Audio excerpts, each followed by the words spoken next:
دہشت گرد اسرائیل غزہ کے بعد لبنان کو بھی تباہ کرنے پر تل گیا۔ بیروت میں حزب اللہ کے ہیڈ کوارٹر پر بڑا فضائی حملہ، مسلح تنظیم کے سربراہ سید حسن نصر اللہ کو نشانہ بنانے کا دعویٰ، 6 عمارتیں ملبے کا ڈھیر۔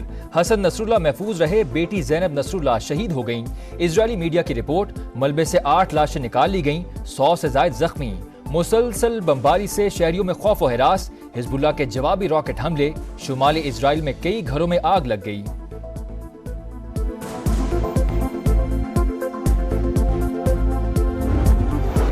اسرائیل کو جنگ بندی کوششوں کی کوئی پرواہ نہیں، عالمی برادری معصوم شہریوں کا قتل عام بند کروائے۔ لبنانی وزیر اعظم نجیب میقاتی کا بیروت حملوں پر رد عمل، ایران کے صدر مسعود پزشکیان کی حملے کی شدید مذمت، اسرائیلی حملہ دہشت گردی قرار۔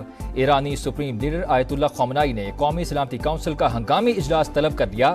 اسرائیل نے امریکی ساختہ بم پر شکن بم استعمال کیے۔ ایرانی وزیر خارجہ کی تنقید، تل ابیب نے پیش کی اطلاع نہیں دی، حملے میں کوئی کردار نہیں۔ امریکی صدر جو بائیڈن انجان بن گئے، UN سیکرٹری جنرل کا فوری سیز فائر کا مطالبہ۔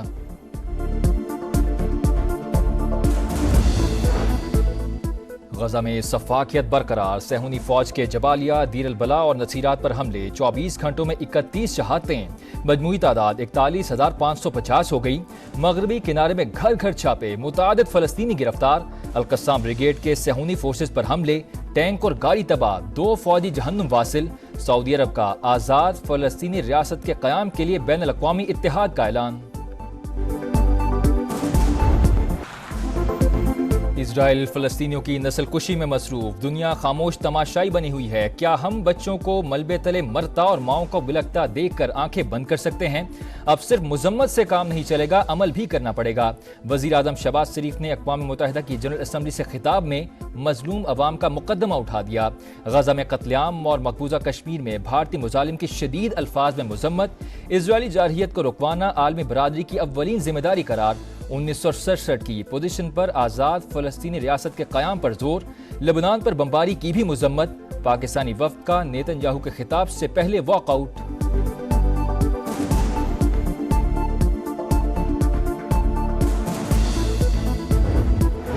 مقبوضہ وادی میں ظلم کی انتہا کے بعد آزاد کشمیر میں مداخلت کی بھڑکیں ناقابل قبول، کسی بھی جارحیت پر بھارت کو منہ توڑ جواب دیں گے۔ وزیر اعظم شہباز شریف کا 2 ٹوک پیغام، کہا کشمیری عوام کئی دہائیوں سے آزادی کی جنگ میں مصروف، 5 اگست 2019 سے کالا قانون نافذ، غیر مقامی افراد کو وادی میں آباد کیا جا رہا ہے، 9 لاکھ قابض فوج نے ظلم کا بازار گرم کر رکھا ہے، کشمیری نوجوان برہان وانی کے نقش قدم پر ہیں، ظالمانہ اقدام ان کے حوصلے پست نہیں کر سکتے، مسئلہ کشمیر اقوام متحدہ کی قراردادوں کے مطابق حل کیا جائے۔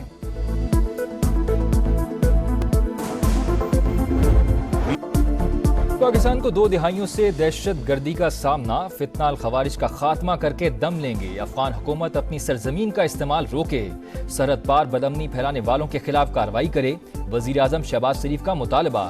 اقوام متحدہ کی جنرل اسمبلی سے خطاب میں کہا، اسلامو فوبیا کے بڑھتے واقعات لمحہ فکریہ ہیں، عالمی امن کے لیے انتہا پسندانہ رویے ختم کرنا ہوں گے۔ ماحولیاتی تبدیلیوں سے پاکستان کو $30 ارب کا نقصان ہوا، معیشت کی بحالی کے لیے مشکل فیصلوں پر عمل جاری، مثبت نتائج سامنے آنا شروع ہو گئے، ہمیں ایڈ کی نہیں ٹریڈ کی ضرورت ہے، ترقی یافتہ ممالک پاکستان میں سرمایہ کاری کریں۔ وزیر اعظم نیو یارک سے لندن پہنچ گئے، 4 روز قیام کے بعد وطن واپس آئیں گے۔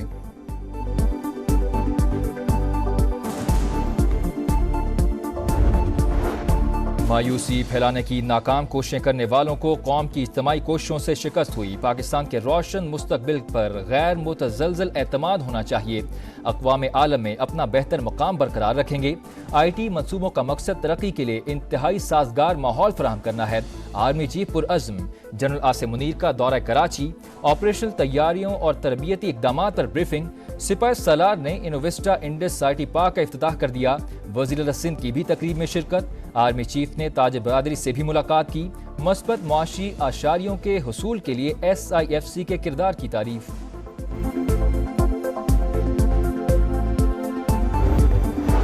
IMF کی پاکستان کی معاشی ترقی میں تیزی، مہنگائی اور بے روزگاری میں کمی کی پیش گوئی، رواں سال معاشی ترقی کی رفتار 3.2% رہنے کا امکان۔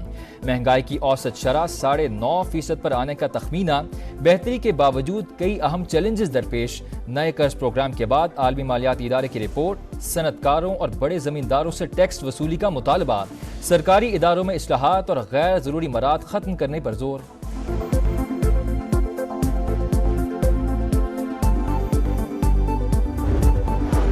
پاکستان تحریک انصاف کا آج راولپنڈی میں احتجاج کا اعلان، امن عامہ یقینی بنانے کے لیے ڈویژن بھر میں دفعہ 144 نافذ، پولیس کی چھٹیاں منسوخ، رینجرز تعیناتی کا بھی فیصلہ، حسن عبدال اور گجر خان میں جی ڈی روڈ کنٹینرز لگا کر بند کر دی گئی، برہان تا اسلام آباد موٹر وے بھی بند، وزیر اعلیٰ خیبر پختونخوا علی امین گنڈاپور ثوابی انٹرچینج پر خطاب کریں گے، قافلہ 10 بجے روانہ ہوگا، کارکنان کو ہر صورت لیاقت بعد پہنچنے کی ہدایت۔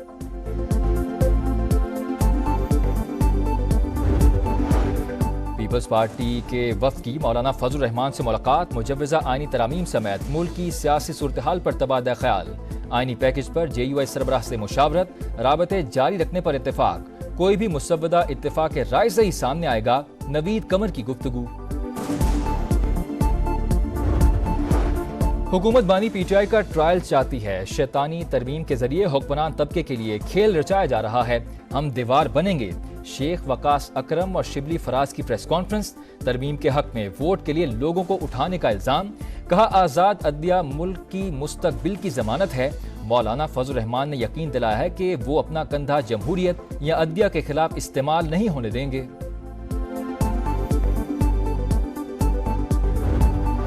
کسی بھی پارٹی کا ایجنڈا عوام کی بہتری نہیں، سندھ حکومت اپنے ہی صوبے کے لوگوں کا حق مار رہی ہے، ملک میں عدل و انصاف کی تحریک شروع کر دی ہے، منزل پر پہنچ کر ہی دم لیں گے، امیر جماعت اسلامی حافظ نعیم الرحمان کا حیدرآباد میں خطاب۔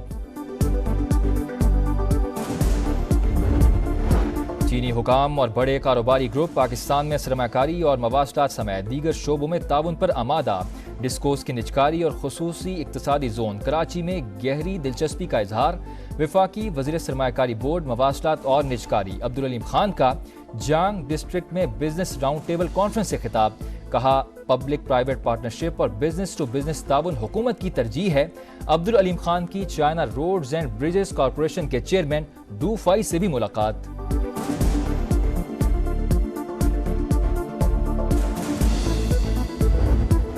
گھروں کے اندر اور پارٹیز میں منشیات کا استعمال عام، جنگ نہیں کی تو لعنت ہمارے دروازوں پر بھی دستک دے سکتی ہے، شرجیل انعام میمن نے خبردار کر دیا، بولے تعلیمی اداروں میں منشیات کے ٹیسٹ ہوں گے، مقصد کسی کو شرمندہ کرنا نہیں، ڈرگ مافیا کو معاف نہیں کریں گے، بلا تفریق ایکشن ہوگا۔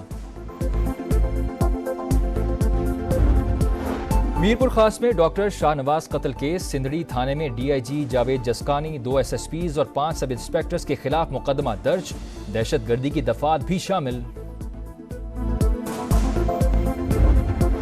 پنجاب کے مختلف علاقوں میں دوسرے دن بھی موسلادھار بارش، لاہور کے علاقے Gulberg, Jail Road, Model Town اور گارڈن ٹاؤن سمیت مختلف علاقوں میں صبح سویرے بارش سے موسم خوشگوار، سیالکوٹ، قصور، حافظ آباد اور پنڈی بھٹیاں میں بھی بادلوں کی گرج برس، درجہ حرارت میں نمایاں کمی سے گرمی کی چھٹی۔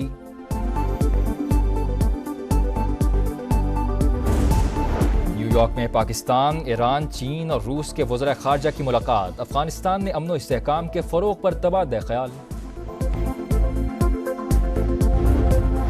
T20 ورلڈ کپ کی تیاریاں، قومی ٹیم پہلا وارم اپ میچ آج اسکاٹ لینڈ کے خلاف کھیلے گی، آل راؤنڈر ندا ڈار اچھی پرفارمنس کے لیے پرعزم، فاسٹ بالر ڈیانا بیگ نے کہا تیاری اچھی ہے، نتائج بھی اچھے آئیں گے۔